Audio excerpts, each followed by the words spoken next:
In this video, I'm going to talk to you about wholesale property and how to cut out the middleman.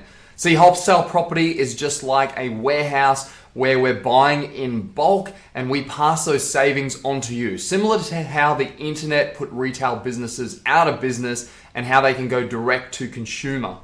So we source wholesale properties direct and we cut out the middleman, which is the agent and all the other people that take their clip. Before I jump into it, I'm going to tell you a little bit about my plan and my story. See, my plan was to work really hard at school and then at university, get an education, and then jump into the workforce, work really hard for 40 years, and then retire on the pension. That was my plan, and retirement for me looked like 65, 70 like everybody else, sitting on the beach, maybe if I was lucky, when I was in my old age. So when I got to university, I graduated and then I realized that I didn't want to sign up to this plan because I read a book that actually told me 9 in 10 people retired dead or dead broke by the time they were 65. So I didn't want to work for the next 40, 45 years only to die at the end of it and then die not even to enjoy the money that I'd earned over the previous 45 years. So I started to look for a different avenue on how to make money and ultimately get out of my job. Now let's talk about the product flow and why property is as expensive as what it is and what you actually pay for. Now, property is much like any other market where it goes or it starts from the supplier. Somebody thinks of a product, they manufacture it in the factories, then it gets distributed to the warehouses, then to the outlets, which is the retail, and then you go in, or the consumer goes in and they buy the asset from those outlets. So I'm going to give you an example and we're going to use sparkling water in this example. So let's just say you go and you want to buy sparkling water. So you go to your pub, local pub, sparkling water is $4 at a local venue. But you know, hey, I can go across the road and I can buy the same sparkling water. It's not in a fancy glass, it doesn't have a straw and ice in it, but I can go and buy the same sparkling water across the road in the 7-Eleven for only $3. So that already is a $1 discount. So I'm already saving a quarter of the price of the sparkling water. So now let's take it a step further. If you want to go and buy that same sparkling water from the supermarket, because remember the supermarket buys it in bulk, they buy it bigger than the corner store, and you're not being served in a fancy glass. So now the supermarket, they're only selling this same bottle for $2. So you've just knocked 50% off the price just because you know a bit about the market cycle and a bit about the product cycle, so where you can buy this water cheaper. So now let's have a look at where you can buy it even cheaper again. Let's just say you can go to the supermarket and you can buy it in bulk buy, or you buy it from Costco. You buy the same sparkling water, but instead of buying one, let's just say you buy a number of these. So let's just say it's not you that's thirsty anymore, you've got a number of friends that are thirsty. So this same product cycle applies to property and new properties specifically. So the same thing that happens in the factories, the land needs to get developed, it needs to get manufactured. So what happens is a developer buys the raw land, and this is a property that I have developed. Developer buys a raw parcel of land like this, they develop it into blocks of land, and it goes through the construction, so it gets manufactured. And then what happens at the back end? The properties are marketed and then people come and purchase them. So agents market the properties, buyers agents market the properties, mortgage brokers market the properties, project sales people market the properties. Basically every man and their dog markets the properties. And where does all the marketing money go? It goes into realestate.com, domain, billboards, signage, media, either TV, newspaper. And then it also goes to the middleman. And a lot of the times there's multiple middlemen.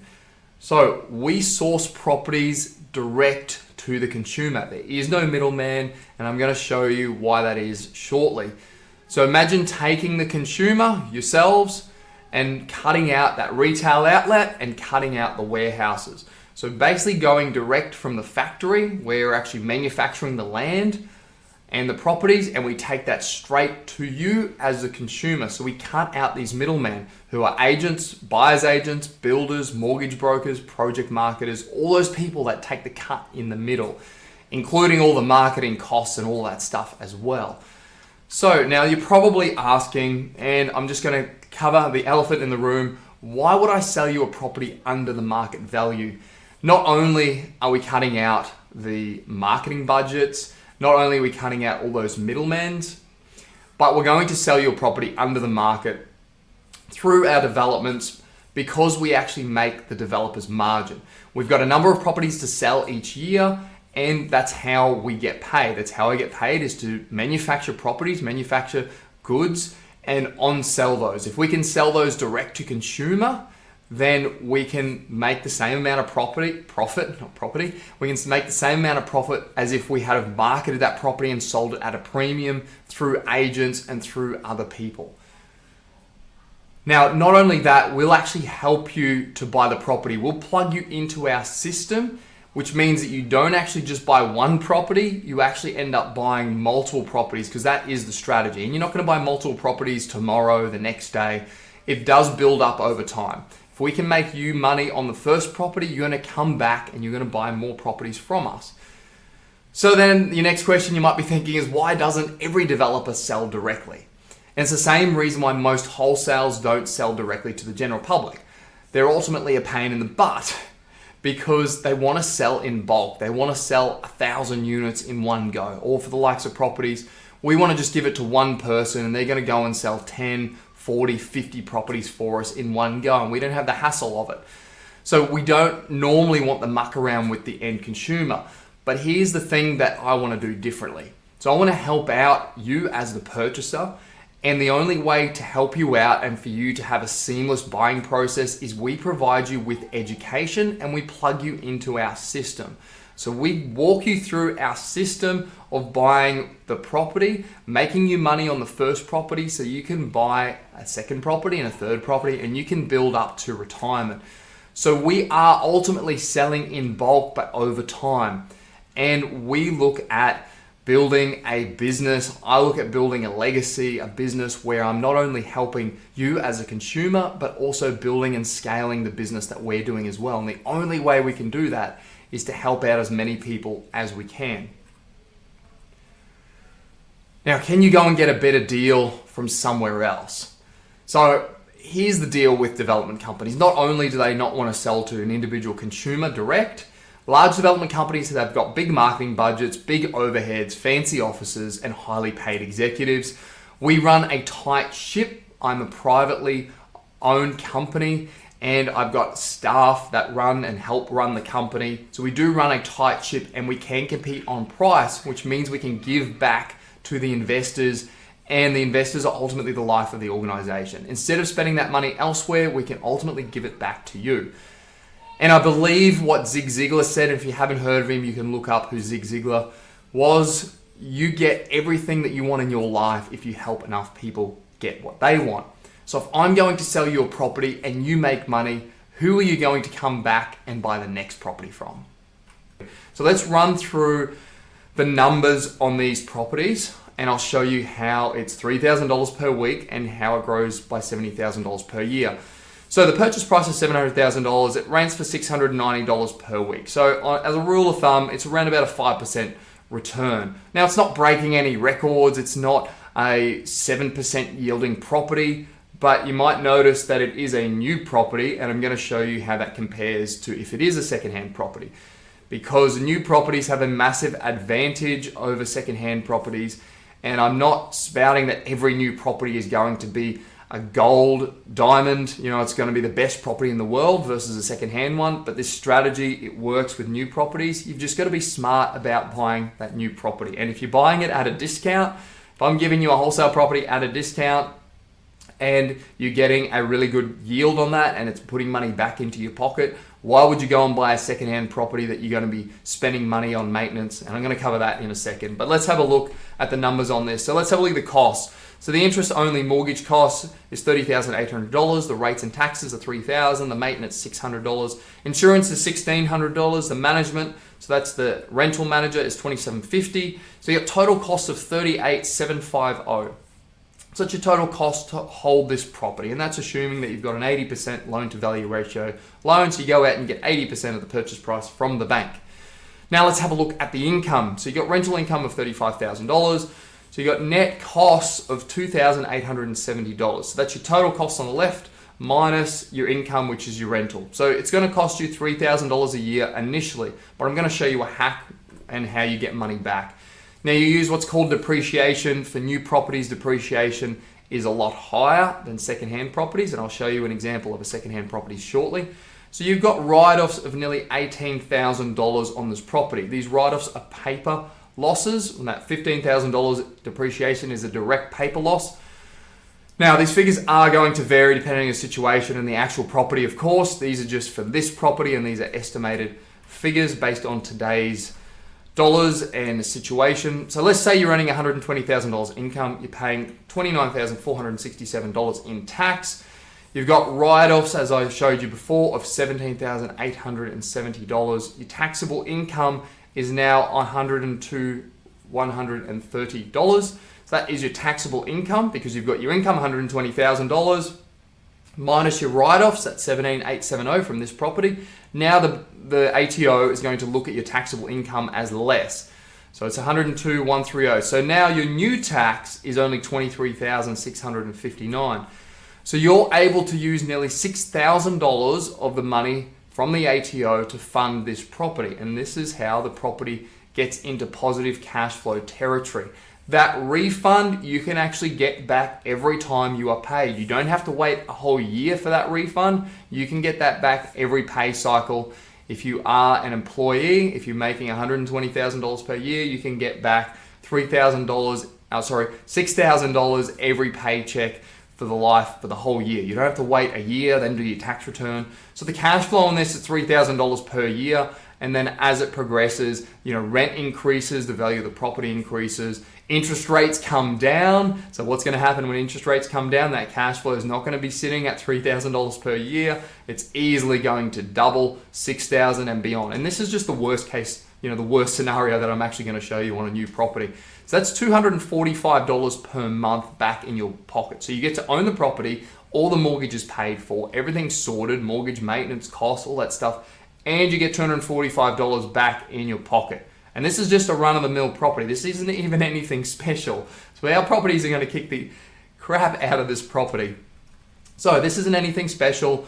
This is just a run-of-the-mill property that I'm showing you and how you can get $3,000 back just based on this one property. So this is pretty stock standard, 5%. So remember, your income was $35,000, your net costs were $28,770, and you had depreciation and these write-offs. So that write-off on the left-hand side is the write-offs from the property, the net costs plus the depreciation. So that's how you get to positive $245 per month back in your pocket. All right, so here's why we like new properties and why we don't really like secondhand properties. Let's just take this example. If you really want to buy a secondhand property and you don't want to buy that new one because you think that it's got smaller land component, or you don't want to do a build, or whatever that may be, and you're drawn towards this secondhand property, it's only $550,000. It's cheaper, but it's on twice the size block of land, and it's in this really nice neighborhood. You can see the properties in the background, look really spectacular. And we've bought it for $550,000, and we're renting it out for $465 per week. So let's just have a look at the figures on this property. So let's have a look at the costs. So our mortgage interest only costs, they're less at $24,200. Our rates and taxes are around about the same. Maintenance, $600, that's what it was previously, but guess what? Because it's a secondhand property, a lot more things are going to go wrong with it. So we got $3,000 in maintenance costs. We got $1,600 in insurance costs, so that assuming the same. We get a bit less in management because our lease is less. So we got total costs of $33,650. But guess what? The rental income is less. It's $24,180, which means that we're out of pocket $9,500.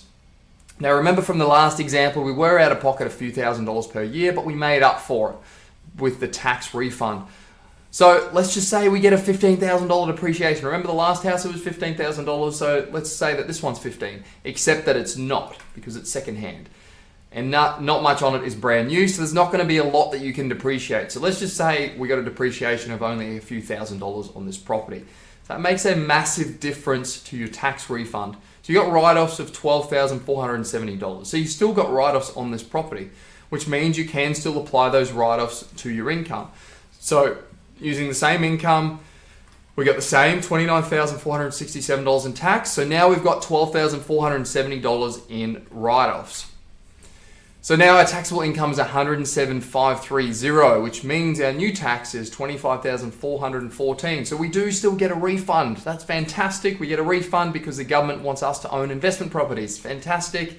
Except that our cash flow is negative $5,500 now, which means we're forking out $451 per month. So it's a difference of about $700 from the previous example, as in $700 per month difference. So I don't know about you, but on an income of $120,000 per year, I want that extra $700 per month, because not only is it going to give me more money back, it's also going to allow me to buy the next property, which means that new properties, they have a massive advantage over secondhand properties.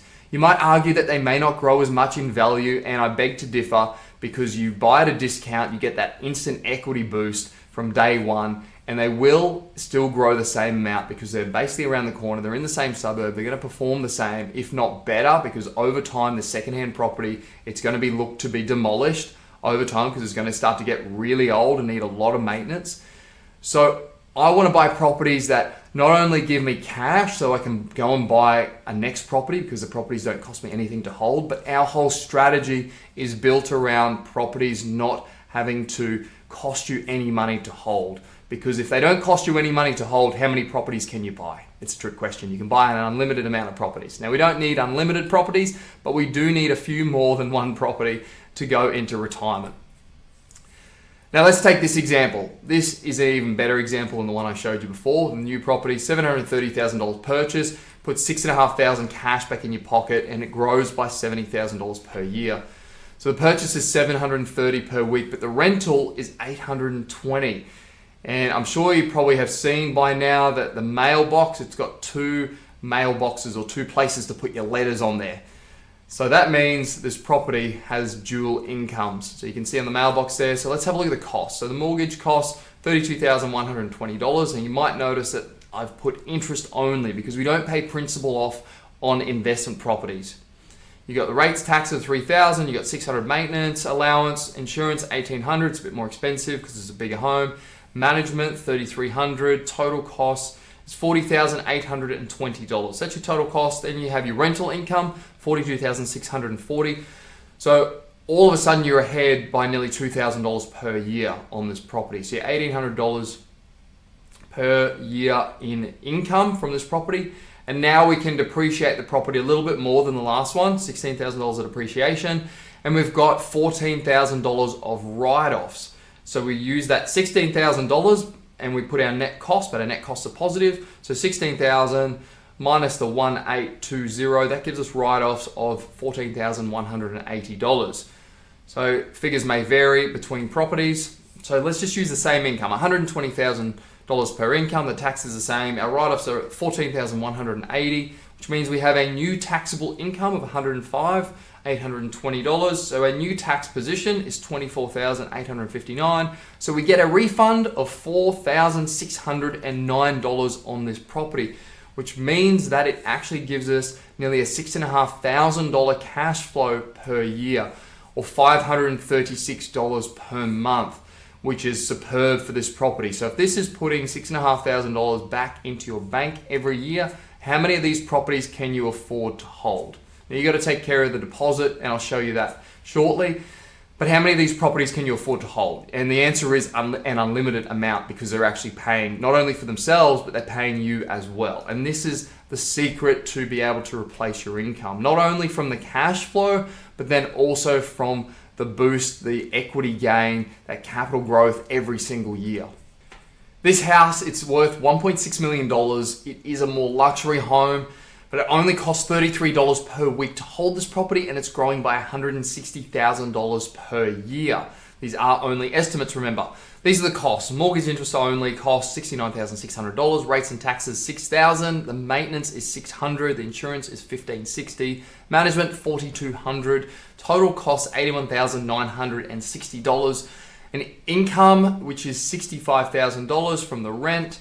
The net cost is $16,960.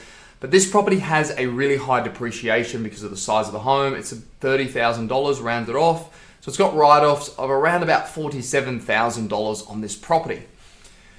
If you just take the same personal income, $120,000, the same amount of tax, use this write-offs, there's almost $47,000 in write-offs. Your new taxable income is $73,040, and then you've got a new tax position of $14,205. So that is the new tax that you'll be paying. So you actually get a refund of $15,262. So your actual cost on this property is only $1,698 or $33 per week. I just want to highlight something with this property. If you're buying more expensive assets, chances are your income is going to be higher than that and your tax rate is going to be higher as well. So if your income's higher and your tax rate's higher, it means that your refund is going to be higher as well, which means that this property, if you have a higher income, is actually going to put money back in your pocket with the write-offs and the taxable income new assessment level. So just keep that in mind as well. If you've got a higher income, the amount you're going to get back from the ATO, that tax refund's going to be higher. So this property, $33 per week on $120,000 income. The next question you might be asking is, how do I replace my income? It's fantastic to buy a property under market, but as part of our system, we plug you into that and we show you how to buy a number of properties and ultimately set yourself up for retirement. So as I said, we plug you into our system, which is the SR method. And this is the SR method if you haven't already heard about it. It's serviceability, structure, selection, source, and refinance. If you want to know more information on the SR method, click the link below and it takes you to a free training where I explain what the SR method is. But for this presentation, I'm just going to focus on the selection part of that, because the selection is us offering you the wholesale properties. We have no reservations. If you want to go out and buy properties yourself or buy them from other people, that's fantastic. But we're going to offer you a great deal with the selection. And we'll also educate you so that you know enough material so that you can go out and buy your own properties, source them yourselves. You don't have to buy them from us if you don't want to. So let's have a look at the selection. We're not going to select a property in the middle of nowhere in some regional town or some mining town or some area that's got a population of 20 or 30,000 people that's on the brink of booming. We are not going to do that. We focus on capital cities, high growth locations, bigger population bases. If we are going to go more regional, and if we are going to go more regional, we're going to put a different strategy in place, because the regional markets have ups and downs, and there's a time to get in and there's a time to get out. Whereas capital cities, they perform more linear, they perform better over time, in my opinion, and they go through still a few ups and downs, but not like many regional markets where they go through an up and then they go through a massive down. So we're not going to get you into a property. I'm not going to offer you a wholesale property in the middle of nowhere. Let's just get that clear. I'm going to take you through where and what to buy. So let's have a look at the 3 essential rules that I abide by. 1 is the location, 2nd is amenity, and then 3rd is character and quality. And if you have a look at my SR method, I explain these in more detail. But let's have a look at the property market cycle first and foremost. So you go through what's called an upturn, then you go through a boom in the market cycle, then you go through a downturn, and then an upturn. After that downturn, stagnation. So although the property might be growing at an average of 10% per year, just as an example, you go through these waves of upturn and then downturn and then upturn again.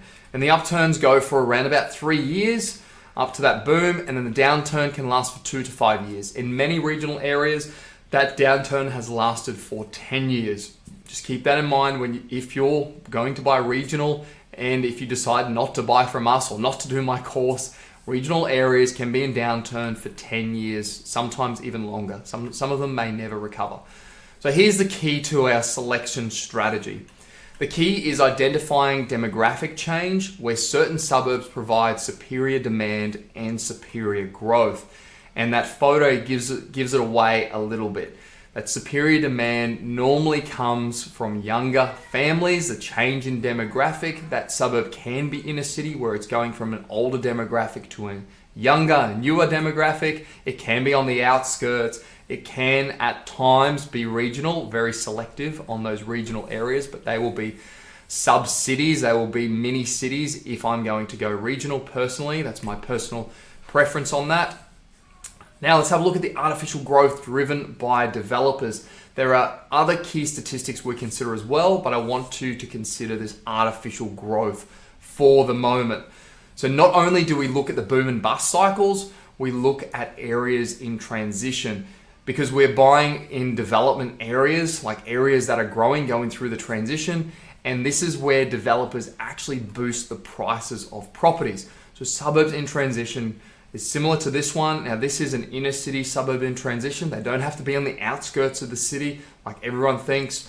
So you got a suburb in transition like this, where you go from an old pub to now revamped, and you can see all those new buildings in behind. Now, the other part of it, you might be thinking, am I going to sell you a unit that's at wholesale? If the unit is really good value and it's got really good growth potential, then a unit might be a good option, an opportunity to buy in a growth area, in a suburb in transition. Generally speaking, units are not like that because they get flooded. They flood the market. Generally speaking, I don't like units, but there are some exceptions to that rule. This is an example of a suburb in transition. It's in Nunda in Brisbane. This has already passed. This already happened in 2013 to 2016. It's an inner city suburb in transition. You've got other suburbs in transition where they go through these knockdown rebuild phases. So they can be more lower density. They don't have to be high rise or medium rise unit blocks. They can be suburbs in transition where there's knockdown rebuilds. And that's normally, knockdown rebuilds happen when they've run out of land. So you've got to knock down an old house that might be 40 or 50 years old, and you build a brand new one, and it adds to the landscape of the area, and those new houses normally demand a premium, as long as they're not building, they're building luxury homes and they're not building housing commission. Suburbs in transition also have road upgrades, so you might be thinking of some already. They've got infrastructure, money getting spent in those areas. Now, just a caveat to this, just because you've got an infrastructure project in your suburb does not mean the price is going to go up. Amenity, so new shopping centers, new amenity, cafes, restaurants, public transport, schools. Is there a new school in the area? Is the school getting revamped? Does it get money spent on it? Is it a really high performing school? Let's have a look at some of these artificial boosts in values. So I'm going to show you a first release versus a third release. So this is the third release that I've highlighted in red, and this is the first release. And this is in an outskirts suburb, and I'm sure if you want to look it up, you can look up those street names and find where it is. It's on the north side of Brisbane. But this is the first release in green and the third release in red. So what happens between the first release? The price lists change over future stages. So different to technology, where the price of technology goes down over time, property goes up as the price lists increase. Now there are other factors to consider as well, but generally speaking, developers pump prices. So price lists change over future stages, and my point is get in early. So if you get in the first release, and I'm going to show you that right now. If you get in the first release in this particular estate, you can see the timeline, 2021, everyone got in at 210,000 up to 255,000. And I've highlighted that there. So 2021, take note of all those dates, take note of those prices, 210,000 up to 255,000. Take note of the land areas. So obviously the smaller blocks are a bit cheaper, and then the biggest block is more expensive. That is obviously a consideration as well. But now let's have a look at the third release. So have a look at when the third release was sold. So literally 6 months later, a year later, the next release was sold, but look at the increase in values. Now these block sizes were bigger. The snip that I've taken, the block sizes were slightly larger compared to the first release, but you can see that there's a massive price difference. There's like a 20-30% price increase between the first and the third release. So if you had got in the first release, then you've already made 20 or 30% just on the land, let alone the whole construction piece as well. And this was after the COVID boom. There wasn't much of a post-COVID boom in the suburb. This was literally from the developer underselling the market, underselling those properties to the market, and then releasing the next one, the third release, and bumping the prices up. Because in an estate, the first release to the market or to an inner circle buying group is always going to be cheaper in that market. As long as you're not at the peak of the market, of course, there's other factors to consider, But generally speaking, that first release is going to be cheaper. And that's actually where we get our wholesale buyers in, because you guys help us out by buying our first release or our second release, because as the development progresses, those next releases, the price goes up. So we've already built in not only the discount that we're giving you at the front end, but then also the capital growth, sometimes even before you even get to settle the property at all. So before you've even outlaid the money to buy the property, it's already gone up by $10,000, $20,000, $30,000. So that's the difference between the first and the third release. So that's the third release, and that is the first release. And it's literally a street next door, but it got sold, 6, 12 months difference in time. I'm going to take you on a couple of tours with suburbs in transition and show you a couple more examples. Remember, it's artificial growth driven by developers. Keep that in mind, because this is going to blow your mind about how suburbs in transition have grown in value even against the rest of the market when it's been in the downturn. So let's have a look at Pakenham. If you're familiar with Melbourne, and some people might screw their face up at this, Pakenham's 50 k's out of the CBD. It's on the outskirts, the fringe of the city. It was an area that was always affordable housing, but guess what? There's been periods of time where there's been a massive push for affordable housing, and we're in one of those right now at the moment. There's a massive push for affordable housing, and guess where that affordable housing is? It's on the outskirts of the capital cities, and that's where the demand is being driven at the moment. At the moment, it's not regional. There might be some regional areas that we decide to develop in, but at this very point in time, it is on the fringe of the capital cities and an affordable housing push. So you go from these rural properties and you get developers spending money on subdividing the lots. So you can see that you've got farmland ultimately, and new lots are being created.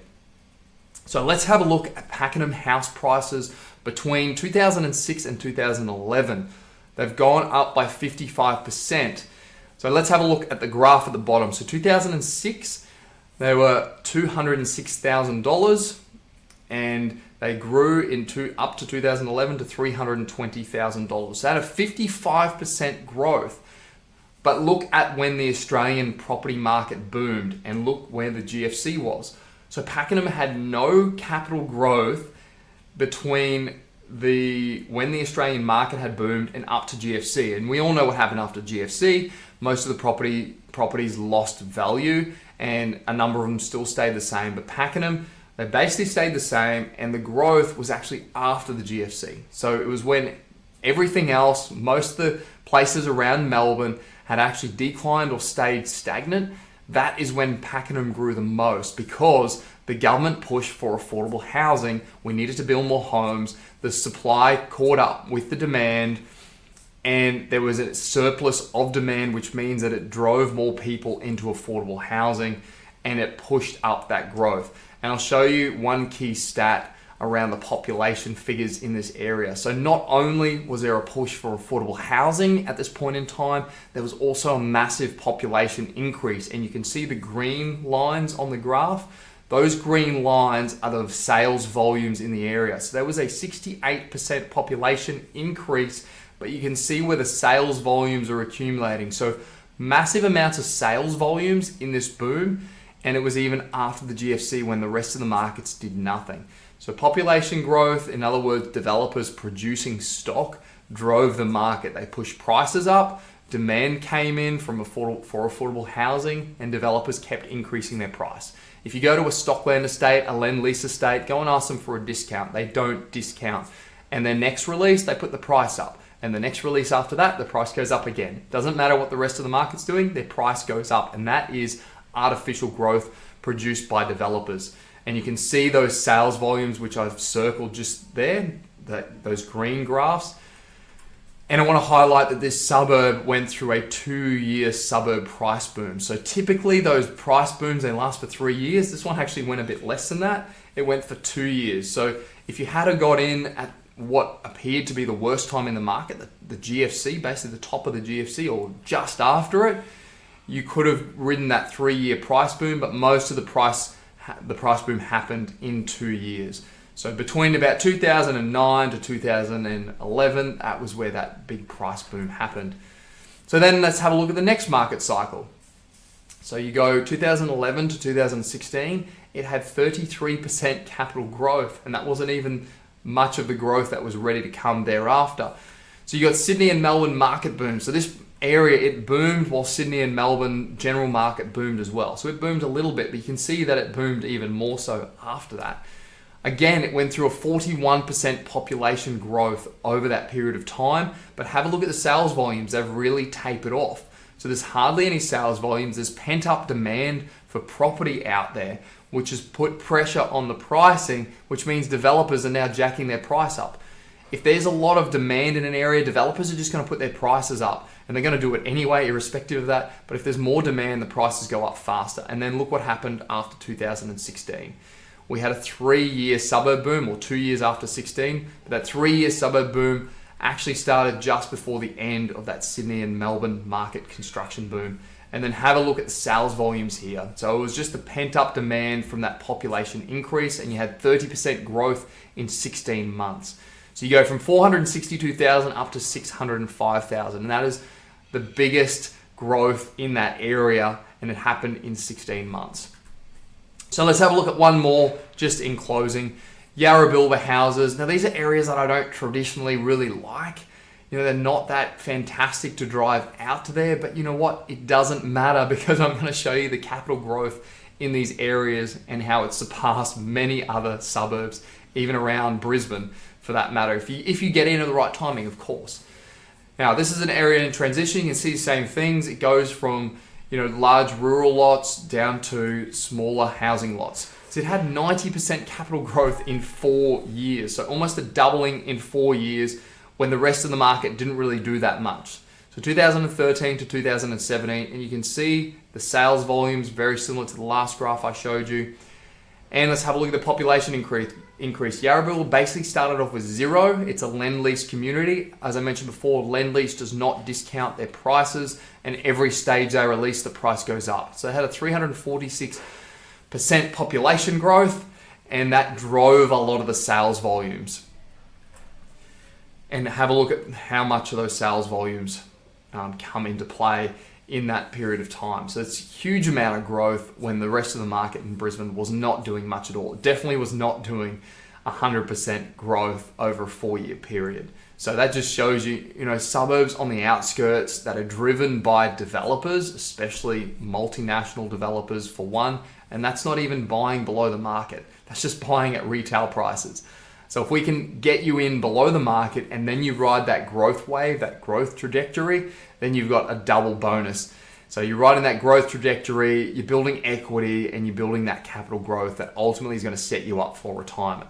So that is our wholesale property section. So you might be thinking, well, what's next? If you register below, we'll take you on the journey, show you the process on what is involved with buying wholesale property from us. We will provide you education, and we will plug you into our system so that you don't just buy one property. We buy multiple properties, and we develop a plan together to set yourself up for retirement.